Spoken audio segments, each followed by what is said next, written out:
Hello everyone, welcome back. Today we're going to be talking about a new ammunition that's out there called 30 Super Carry, which is supposed to be a possible competitor to the 9mm. It was designed for that purpose.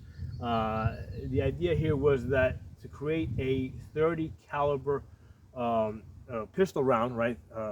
30% of an inch, that would yield the same ballistics as the 9mm, which is a 36 caliber. Okay, so we got the 30 Super Carry being 30% of an inch, 9mm being 36% of an inch.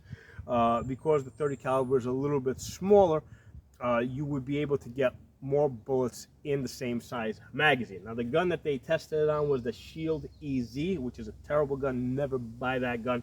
It's got a backstrap safety where if you don't really press that backstrap safety good and hard, the gun's not going to work.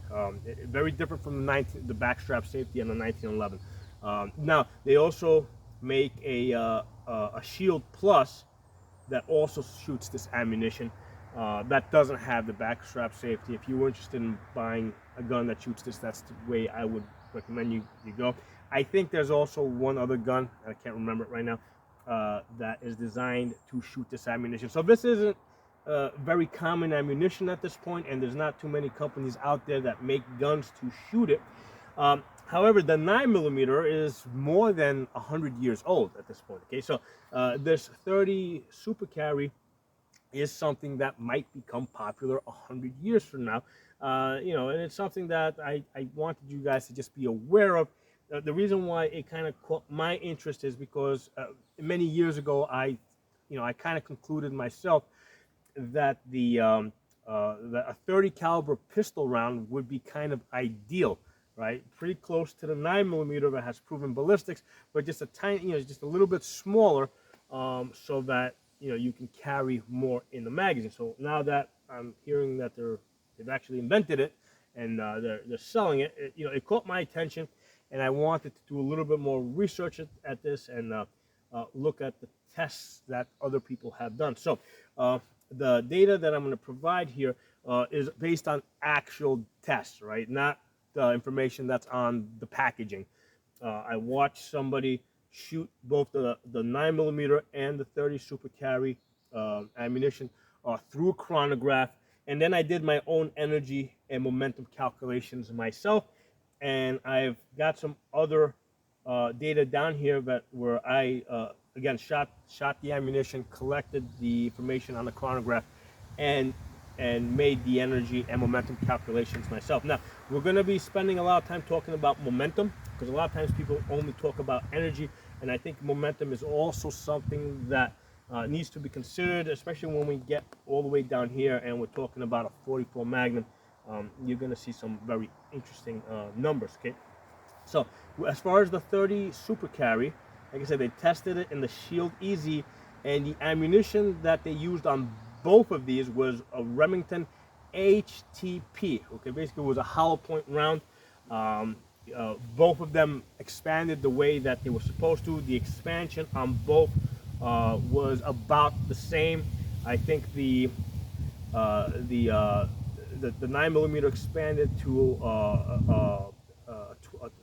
basically went from a 9mm to basically a 12mm, and then I think the 30 Super Carry went to like 11mm. So, but basically the same thing. They both expanded. It worked pretty good. So the velocity that I saw, and I actually saw this on the chronograph. Guy was shooting it, and I saw the numbers come up on the chronograph. The velocity on the 9mm came up to 1,114, okay? And then I did the energy calculation, which gave me an energy of 317, okay? On the 30 Super Carry, by the way, that was 115 grains over here. On the 30 Super Carry, it's a lighter bullet, so that's only 100 grains. So the velocity went up, so that went up to 1192. But because it's a lighter bullet, when you do the energy calculation, it comes out to 316. So 317 versus 316. On the energy side, they're both the same, okay? And when you look at the momentum, okay, on the momentum, which is a different calculation, and when you're looking at momentum, the numbers the decimal numbers, right? Fractions kind of count because they tend to be a little bit smaller. You'll see that as we go through here. So on the 9mm, it came out to like 18.3, okay, and on a 30 super carry, it came out to 17, okay. And this is gonna start to make a little bit more sense when we get down here. But it's enough to say that the energy and the momentum between the 9mm and the 30 super carry are almost the same, right? They're almost the same. It's not going to make that much of a difference on the target, regardless whether you're shooting steel or flash or whatever. It's not going to make that much of a difference. The guy did test it on ballistics gel. Okay, the 9mm penetrated 16 inches. The 30 super carry penetrated 18 inches. Okay, so the 30 super carry penetrated an extra 2 inches, and presumably because it's going faster, right? Velocity 1114 versus 1192, so that extra velocity allowed it to penetrate an extra 2 inches, even with the full expansion of the hollow point. However, practically speaking, 16 inches versus 18 inches, not a big deal. I mean, I'm satisfied to say that the 30 super carry accomplishes its goal of equaling the 9mm in a 30 caliber versus 36 caliber, you know, so that you get the benefit of 2 extra rounds in a Shield EZ. If they ever, let's say, make a Glock 17 for this caliber, so now I guess instead of a 17 round magazine, you could have, let's say, a 21 round magazine. Okay, so that's the difference that it would make on a Glock 17 magazine, right? You could get, now instead of carrying 17, you can carry 21 rounds. But the important thing here is that when I looked at the price, and I looked at this just now, right before I did this video, I went to AmmoSeek. The price right now for 1,000 rounds of 9mm is $280 versus 1,000 rounds of the 30 super carry, $480. Okay, so the 30 super carry is $200 more. So right off the bat, I'm going to tell you guys that this 30 super carry, even though I think that theoretically it makes a lot more sense, it's not going to go anywhere fast until the price equals the 9mm. Okay, you know, so it's just not going to go anywhere. It's just not going to go anywhere fast. And here's the thing: I know a lot of people, they like to carry hollow points. You know, they'll practice with one ammunition and then carry a different one. I don't do that. Okay, on my carry gun, okay, I carry my gun with just full metal jacket, cheap target ammo. Okay, that's what I carry it from, because on any given day, you know, I'm here, I can throw on my earmuffs and I can start throwing bullets at the targets. I don't have to say, hey, wait a second, I gotta change the ammunition that's in my carry gun. I don't believe in, you know, I mean, I don't personally believe in that line of thinking. And the thing with, especially with some of the other ammunition, especially hollow points, because they have those sharp edges, I have seen that some brands of hollow points will not work in certain guns as well. Now, that it's not like to say that it's one specific brand, because I've noticed that one brand might work in one gun, but it may not work on the others. But meanwhile, the brand that worked in the other guns may work on a whole bunch of ones, but not another gun. So it's kind of like a weird thing. You know, it's not like one specific brand of hollow point doesn't work here or there. But in general, having seen people shoot hollow points for many years, I have noticed that that even though, let's say, you might have a brand of hollow point that might work in one gun, it may not work in another one. So basically, you have to shoot it in your gun to make sure it works. Okay, and here's the thing: I'm a big believer in practicing with the ammunition that you carry. So given that this is so much more expensive right now, I think that people will be less inclined to practice with it. So I don't recommend that they carry. I don't recommend you carry ammunition that you're not willing to do a lot of practicing with.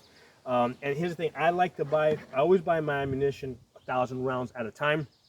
Okay, and I don't even want to look or calculate what the price per box is. Okay, so when I open up a box and basically throw it into my bucket and I start loading, I don't want to be like, okay, yeah, I just dumped whatever, $15 or $20 or $30 depending on what the price is. I don't want to say, hey, I just dumped $30, let's say, into this bucket, and I'm about to send $30 into that target over there.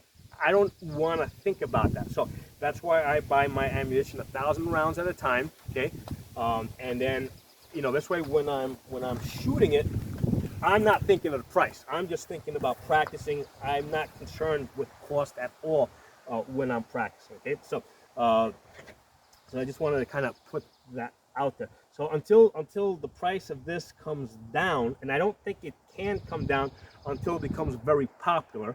And I don't think it can become very popular until it becomes really cheap. So it took a long time for 9mm to get where it is, cost-wise. To have the large scale, to have the economies of scale that they have right now. So, like I said, 9mm is 100 years old. So maybe 100 years from now, this 30 super carry might be the thing. Like I said, I'm doing this video just so that we can all be aware that this exists.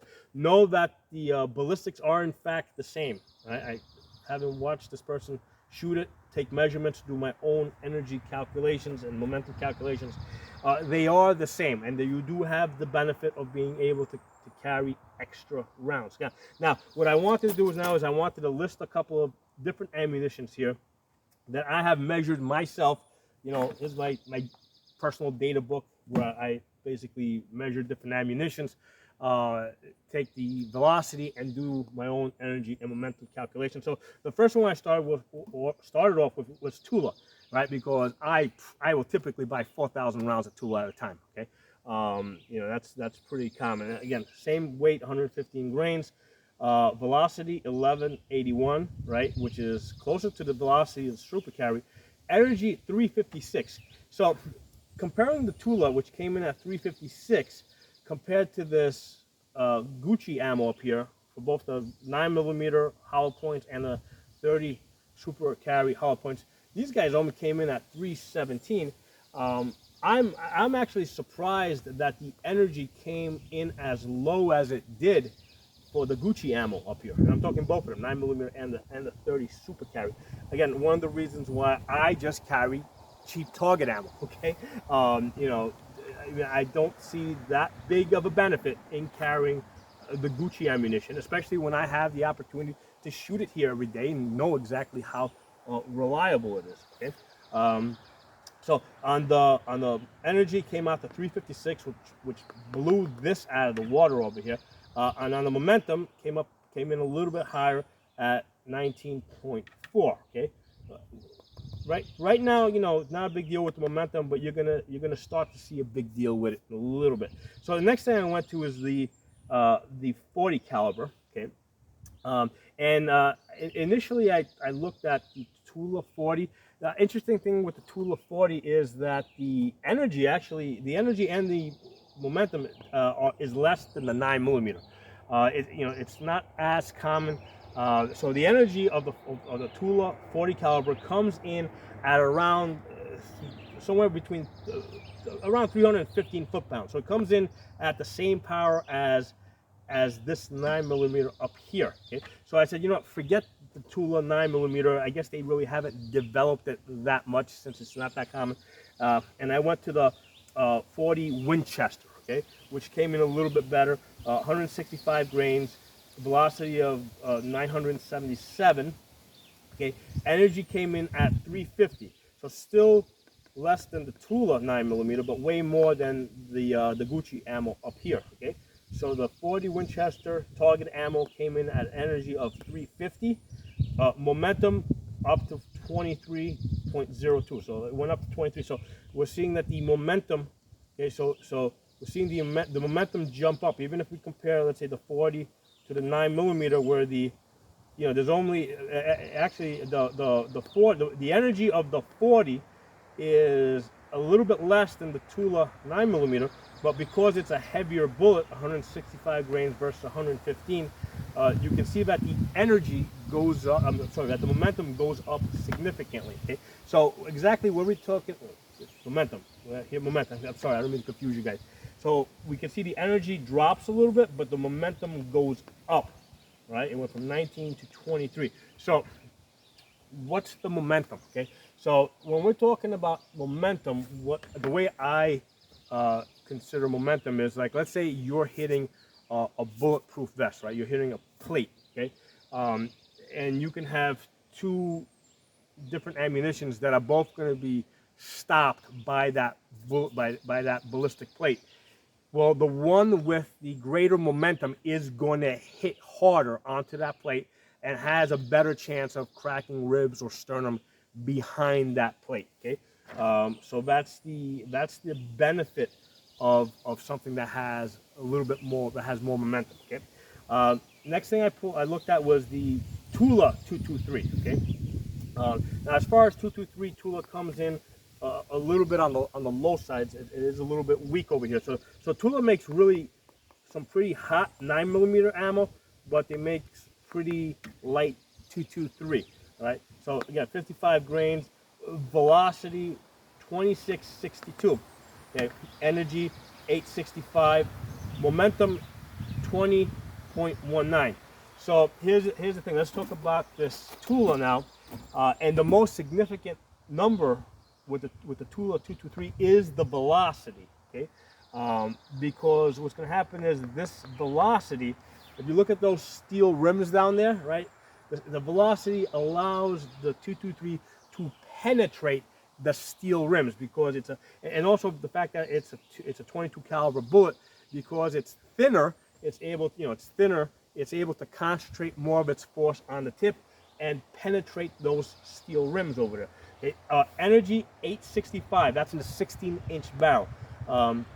So the interesting thing here is that it is, it's just a little bit more than double of the 9mm. Okay, this is of course all muzzle energy. So if you compare that Tula 9mm, which has an energy of 356, Tula 223 has an energy of 865. Okay, it's not, the energy is not as much as you would think. Okay, but because it's going at a higher velocity and it concentrates that force on the tip, it's able to penetrate those rims over there. When we look at the momentum, okay, it actually drops. It drops from the 40 cal. Okay, it's just a little bit more than the 9mm. So what this means is, if you're wearing, let's say, a ballistic vest, that's going to stop the 223 from penetrating. Okay, it's going to stop a ballistic vest. That's going to stop both 9mm and 223 from penetrating. So now all you're going to feel is that momentum, that punch. Well, you're not going to be able to really tell the difference between a 9mm hitting your ballistic vest or a 223 hitting your ballistic vest.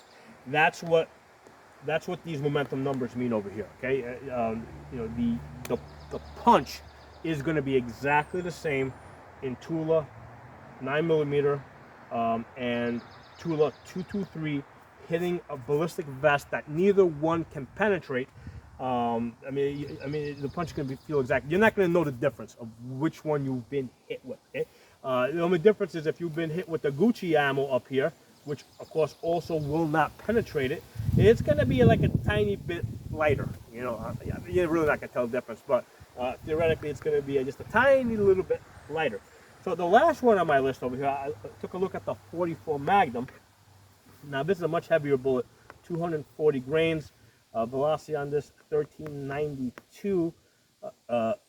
That's what we got. Yeah, that's velocity. Energy 1032. So this has the most energy of anything on this list, the 44 Magnum. Now the interesting thing here is that even though the 44 Magnum has the most energy at 1032 on this list, the 44 Magnum cannot penetrate those steel rims over there. I mean, it'll dent them in pretty good. Occasionally it might start to push it.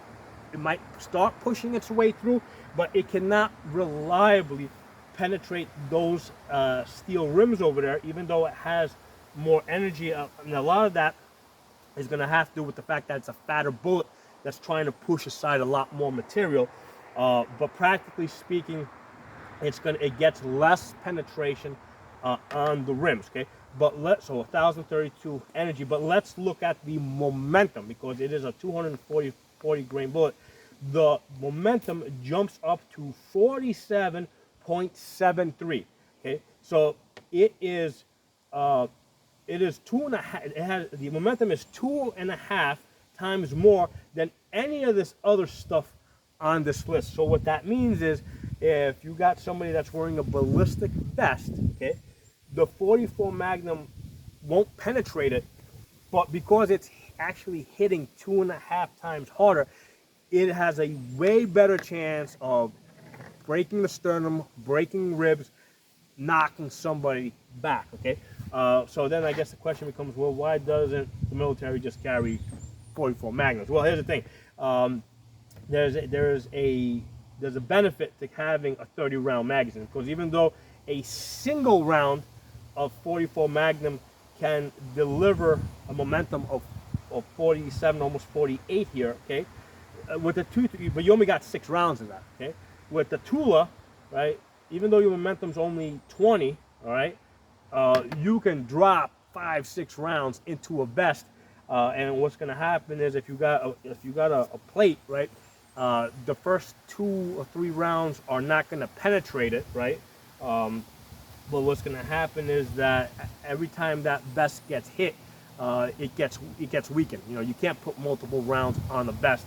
And what's going to happen is the 3rd, 4th, and 5th round are going to get through that vest. Okay, and that's assuming that you got such good aim that you're not hitting, you know, that you're actually hitting here. In reality, you're probably going to hit unarmored parts too, which are going to injure the person. But let's say you're so good that you're just hitting center mass. If you put 6 rounds in the center of a class 3+ plate, yeah, it might stop. It'll stop the first one, probably the second one, probably not the third one, definitely not the 4th, 5th, or 6th one. Right? Those are gonna get through.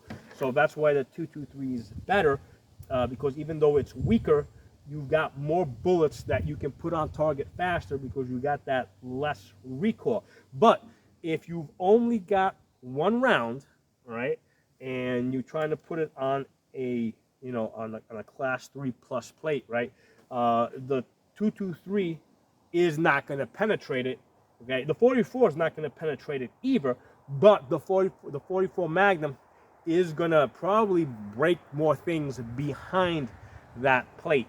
Okay, so I thought that was really interesting. And again, the focus is really on the super carry. I don't see it going anywhere anytime soon, until it gets cheaper. And then one of the things that you gotta consider, even when it does get cheaper, right? Because it might become cheap and accessible at some point, right? But then what happens is, at another point, as more people get into it, now all of a sudden the demand shoots up, and then there's not enough ammunition to go around. And I kind of saw this happen with the 10mm. At one point in 2020, 10mm was really plentiful, right? It was really hard to get 9mm, but people were having no trouble getting 10mm, and they were getting it pretty cheap. And then everybody started catching on that, hey, there's lots of 10mm out there. You know, you can get that cheap. You can get all you want. And then what happened is, as people started buying more 10mm guns, started building more 10mm guns, all of a sudden now in 2022, 10mm is really expensive and hard to get. So the 30 super carry is going to go through that kind of a phase, where at some point it might get cheaper. It might seem like it's plentiful, but then if more people get into it and become attracted to it, then all of a sudden demand goes up. Production can't keep up with it, and then all of a sudden it gets expensive, really expensive again, and hard to get. So you're going to go through these phases, which is why I'm not recommending that anybody move away from 9mm. But this is something to watch. It might become more popular as we go forward. The other thing I hope you guys saw in this is that the cheap practice ammo, don't dismiss it, as a practical carry. Now, I don't carry Tula. I carry brass, because I find that because it's a little bit smoother, it feeds a little bit more easy. But the brass that I carry, it is target ammo. that I buy thousands of rounds at a time, and I'm able to practice with every day without any concern whatsoever to, what it's costing me every time I I throw a box into a bucket and start loading. Okay? Because that's not what I want to be thinking about when I'm going to be shooting. Okay? I don't want to be thinking about costs. I just want to be thinking about practicing and having a good time. So I kind of set things up like that in my mind. I'm gonna zoom you guys in a little bit so you guys get a better view of this. Let me pause the camera. Here you go. You get a better view of it now.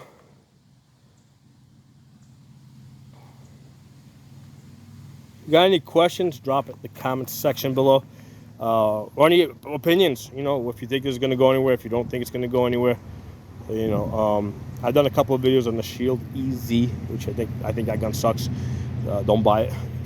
I got the regular Shield. I think that's a great gun, but not the Shield EZ. Make sure you guys are following me on my uncensored platforms. On Odyssey, I am Pocono Tactical. Odyssey is spelled ODYSEE. On Rumble, I'm Pocono Guns. I'm also on YouTube. I got 3 channels there. I got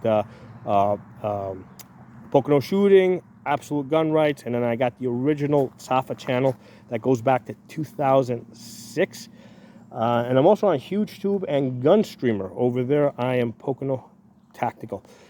I'll talk to you all soon.